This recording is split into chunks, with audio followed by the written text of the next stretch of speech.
আলহামদুলিল্লাহ। আম্মু, আজ হুজুর বলেছেন হাঁচি দেওয়ার সময় আলহামদুলিল্লাহ বলতে হয়। আলহামদুলিল্লাহ এর অর্থ সকল প্রশংসা আল্লাহর জন্য, আর হাঁচি অন্য ব্যক্তি শুনলে ইরহামুকাল্লাহ বলতে হয়। ইরহামুকাল্লাহ এর অর্থ আল্লাহ আপনার প্রতি দয়া করুন।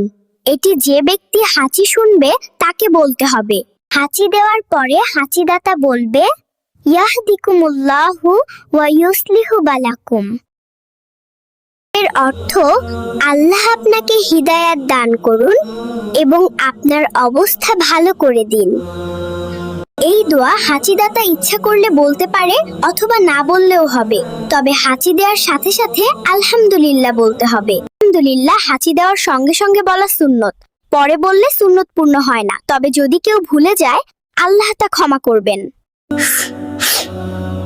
আলহামদুলিল্লাহ। আম্মু, আজ হুজুর বলেছেন হাঁচি দেওয়ার সময় আলহামদুলিল্লাহ বলতে হয়। আলহামদুলিল্লাহ এর অর্থ সকল প্রশংসা আল্লাহর জন্য, আর হাঁচি অন্য ব্যক্তি শুনলে ইরহামুকাল্লাহ বলতে হয়। ইরহামুকাল্লাহ এর অর্থ আল্লাহ আপনার প্রতি দয়া করুন। এটি যে ব্যক্তি হাঁচি শুনবে তাকে বলতে হবে। হাঁচি দেওয়ার পরে হাঁচিদাতা বলবে ইয়াহদিকুমুল্লাহু ওয়া ইউসলিহু বালাকুম। এর অর্থ আল্লাহ আপনাকে হিদায়াত দান করুন এবং আপনার অবস্থা ভালো করে দিন।